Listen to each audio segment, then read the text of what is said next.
અમારી વચ્ચે ધારાસભ્ય નથી, તમારા સુખ દુઃખના પ્રસંગોમાં હાજરી આપી શક્યા નથી, એટલે પહેલા તો બધા પરથી અમે અમારા પરિવાર તરફથી અને ધારાસભ્ય વતી તમારી માફી માંગીએ છીએ કે તમારા વચ્ચે અમે આવી નથી શક્યા, એટલે પહેલા અમને તો માફ કરજો. કેમ કે 1 લાખથી પણ વધુ મત આપીને તમે એક ધારાસભ્ય બનાવ્યા છે, વિધાનસભામાં મોકલ્યા છે અને તમે મત આપ્યા છે છતાં પણ તમારા વચ્ચે સુખ દુઃખના પ્રસંગોમાં આવી નથી શકતા, એટલે પહેલા તો તમે દિલથી અમને માફ કરજો. હવે ટૂંક સમયમાં આપણી ચૂંટણીઓ આવી રહી છે, તાલુકા જિલ્લાની, એના માટે આપણે એક સભા રાખી છે, એટલે તમે બધા સાથ સહકાર આપજો. અને ખાસ તો જોઈ રહેલા છે અમે કે રોજે કે બધી જગ્યાએ સારો પ્રચાર થાય છે, લોકો આપણને ખૂબ પ્રેમ ભાવથી આવકારે છે, સારો સાથ સહકાર આપે છે. જ્યારે ભાજપના લોકો પ્રચાર કરવા જાય છે તો લોકો એમને ભગાડે છે, એ પણ આપણે બધા જોઈએ છે સોશિયલ મીડિયામાં. એટલે પહેલા તો અહીંયાથી જ આપણી જીત દેખાય છે આપણને કે આપણને સહકાર આપે છે ને એ લોકોને નકારે છે, એટલે પહેલી જીત આપણી અહીંયા જ છે.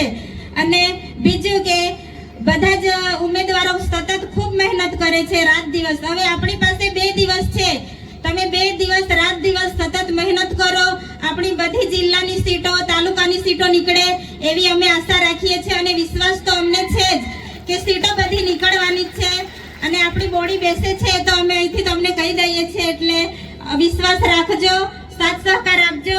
જિલ્લા પર પણ ઝાડુને જ વોટ આપવાનો છે અને તાલુકા પર પણ, એટલે 2 વોટ જશે આપણા. કોઈને ના સમજ પડતી હોય તો સમજાવજો, આપણા કોઈ દાદા હોય વડીલોને હોય ના સમજણ પડતી હોય એમને પણ યુવાન મિત્ર સમજાવે એવી અમે આશા રાખીએ છીએ.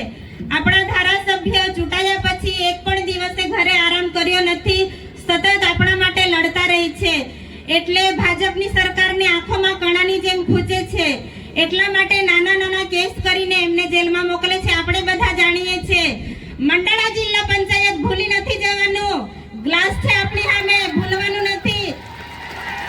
જેણે કેસ કર્યો છે તે જ આપણી સામે છે, આપણે એનો બદલો લેવાનો ટાઈમ આવી ગયો છે. મંડળા જિલ્લા પંચાયત ભૂલી ના જતા, આપણે ગ્લાસ સાથે ટક્કર લેવાની છે, એટલે કોઈ ભૂલી નથી જવાનું.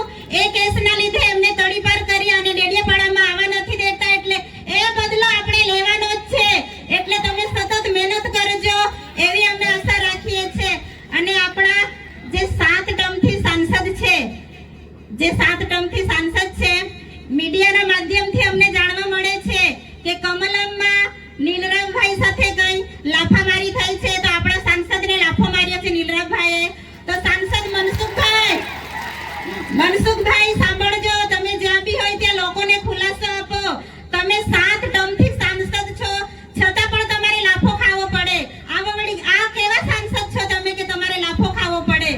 તમે અમારા લોકોને જવાબ આપો, અમે તમારા જવાબની રાહ જોઈએ છે કે તમારે લાફો કેમ ખાવો પડ્યો. તમે એટલા મોટા વડીલ છો છતાં તમારે લાફો ખાવો પડે, એટલે આ તો શરમજનકની વાત છે. બીજું કે આપણા ખેડૂતોને અહીંયા વેપારીમાં ઘણી નુકસાનીઓ થાય છે, એના માટે પણ આપણે લડવાનું છે. અને ગામડે ગામડે અમે જઈએ છીએ, બધા અમને રોજગારીનું કામ પૂછે છે કે રોજગારી કેમ બંધ કરી દીધી છે. તો આ જે મનરેગાનું કૌભાંડ હતું 2500 કરોડનું, બચુ ખાબડે કૌભાંડ કરેલું ખબર છે ને, 2500 કરોડનું. હા, એટલા માટે આપણી રોજગારી અત્યારે એ લોકોએ બંધ કરાવી છે, એટલે બધી જગ્યાએ જ બંધ છે.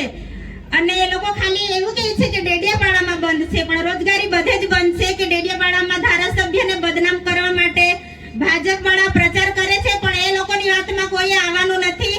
એ લોકો જૂઠું બોલીને અત્યારે વોટ લેવાના છે, એટલે એ લોકો આપણને ભમરાવે છે, આપણે એમની વાતમાં આવવાનું નથી. અને અમારી પાર્ટીના લોકોને લોભ લાલચ આપીને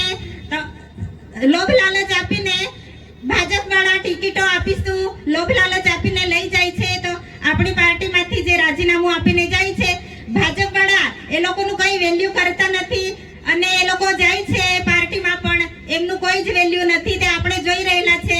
પણ આપણે બધાય સાથે રહેવાનું છે, સાહેબના હાથ મજબૂત કરવાના છે. સાહેબ એકલા પડે છે એટલે આ લોકો બધા ડરાવીને ધમકાવીને જેલમાં મોકલે છે, એટલે એનો બદલો આપણે આ ચૂંટણીમાં લેવાનો જ છે.